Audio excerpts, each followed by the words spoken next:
Annika Spalding, and I am so excited to be here today to play ALT's role play.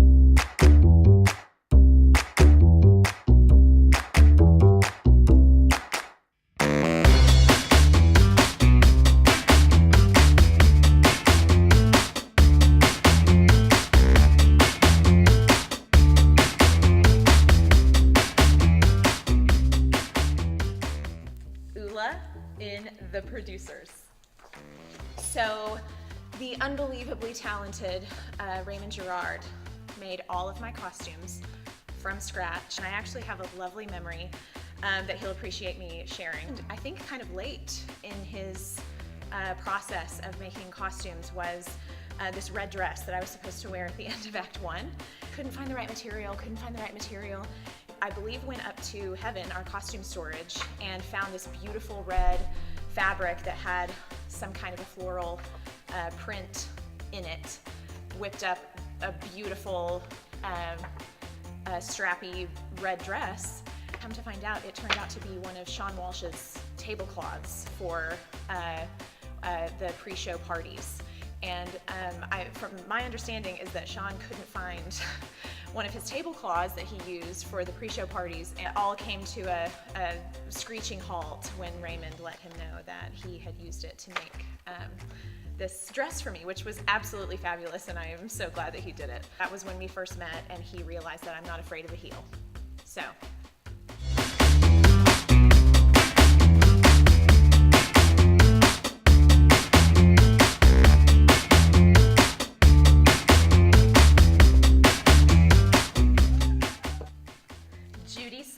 Ginger in Ruthless. I think they loved kind of the campiness of Ruthless. My dad still quotes Heather Manderson's character, the third grade teacher, when she sings "Life is a B and it starts in third grade." He says that to me when I'm having a tough time. They loved this one, I think, because I got to be kind of the 1950s housewife in the first act, intense and diva-ish in the second act, and they loved that. So I'm gonna have to say Ruthless.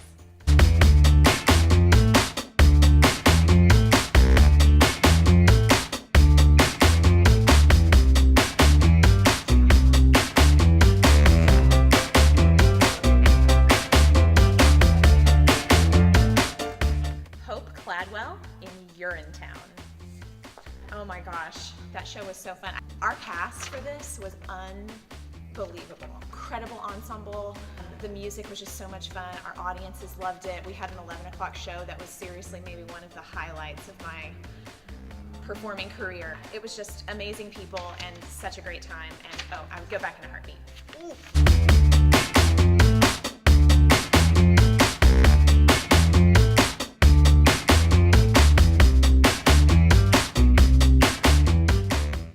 Cinderella Into the Woods. This was my first show at ALT. The role did not haunt my dreams. I had this really heavy wig. It was the first preview Thursday night, our final dress rehearsal. Cinderella in Into the Woods, her first entrance, she comes out and does this pratfall. I put 2 bobby pins in my wig. Jeff Jarnigan would have been so furious at me had he known ahead of time. And this wig was heavy. Go out to do the pratfall and I fall flat on my face. I felt that weight leave my head. I see it in my peripheral vision almost fall into the orchestra pit. I reached for it and I tried to make it into a gag. I'm just panicked at this point. I was supposed to run back because the baker's wife makes this entrance, and I run back with the wig in my hand, in my wig cap, behind one of these skinny trees, and I tried to put the wig back on, and I turned stage left to see Jeff Jarnigan standing right there, like trying to help me get it back on after I thought I got it on just right, and I turned to him, and this is his face. I'll never forget it. There was nothing I could do. I mean, it must have looked like a squirrel on top of my head. I went on with the scene and wound up, she has a second pratfall, turned it into a gag by checking my wig to make sure it was still there. And I think people bought it. That has haunted my dreams ever since. And if you think that I don't bobby pin that out of all of my wigs, then you're crazy.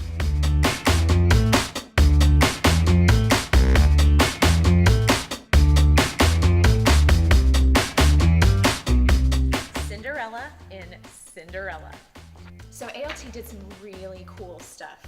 They put together these amazing tea parties, so beautifully decorated, and Cinderella came, and the fairy godmother came, and the prince came, and we were all in costume, and we had little girls and their moms and grandmothers and aunts and sisters everywhere.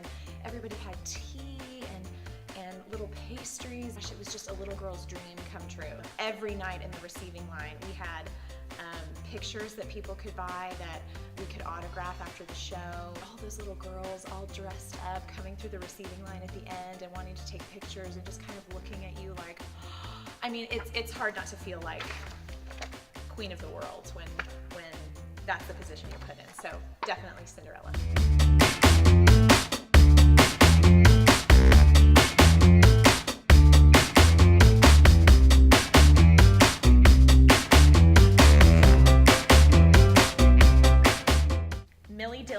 In Thoroughly Modern Millie.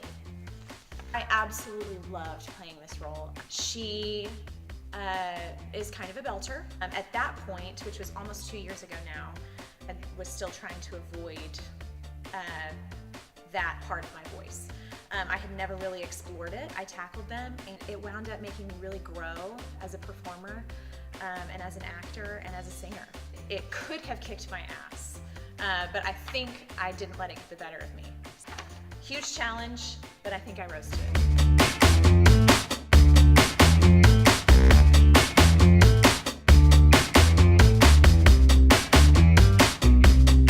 Kate Monster in Avenue Q.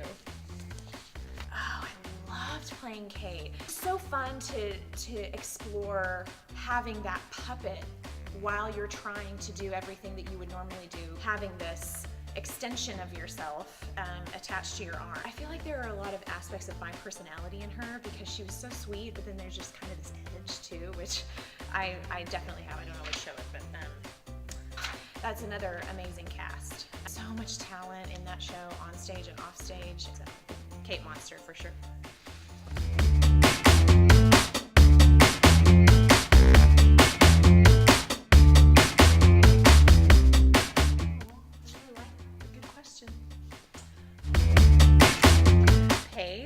Don Juan Triumphant in Phantom of the Opera.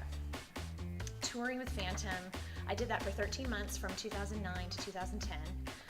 I don't know that it was as much the role, really, that changed me as it was this whole experience. Gosh, I mean, just traveling. Every 3 to 4 weeks we were in a new city. I met some of the most talented, amazing people who have dedicated their lives to this art form.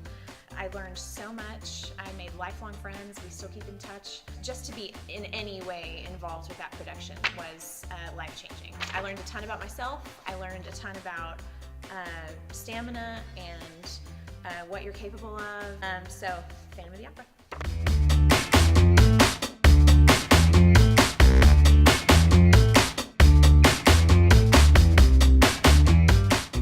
Blanche Ingram in Jane Eyre. Loved playing Blanche. Not a nice girl. Blanche is selfish and pretentious and not a nice girl. She is well dressed. I will give her that. But we're talking about how she's not like me. So yeah, I'm gonna go with Blanche because her personality sort of makes up the type of person you just kind of want to avoid being.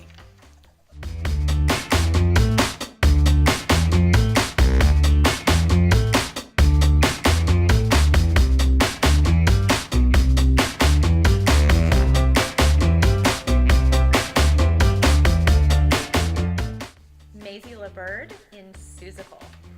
This was our homecoming musical my senior year at Abilene Christian. I was cast as Maisie. Oh, Maisie is such a diva. Oh my word. And I got to have this beautiful yellow feathery costume with this big, long, beautiful feathery tail. I remember Sandy Freeman, the costume designer at Abilene Christian. Hi, Sandy. She let me pick my own shoes. I remember going to the store, getting these really loud orange peep-toe heels that were awesome. And I had this big headdress, kind of a Chiquita Banana, Carmen Miranda kind of a thing. I got to do that with my good friends Ben Jeffrey and Laura Seibert. So much fun. Total diva.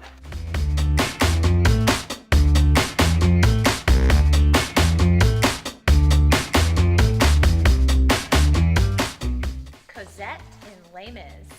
That is where I met my husband Brett. He was cast as Marius. We hit it off immediately, and I don't think it was a secret to any of the cast. We were terrible at keeping it a secret. We tried throughout rehearsals to just like be friends, and that was kind of an instant thing. And so looking back on that show, I just think of it as when I fell in love with my husband.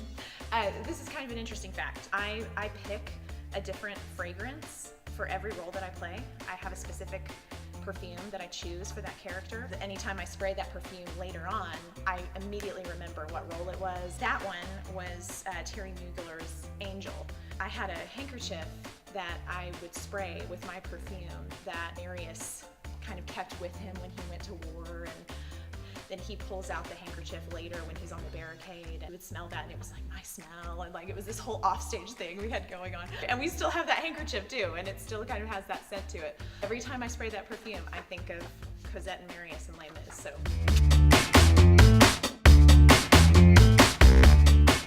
Oh my gosh, this was so much fun. Thank you so much for having me to play ALT's role play. And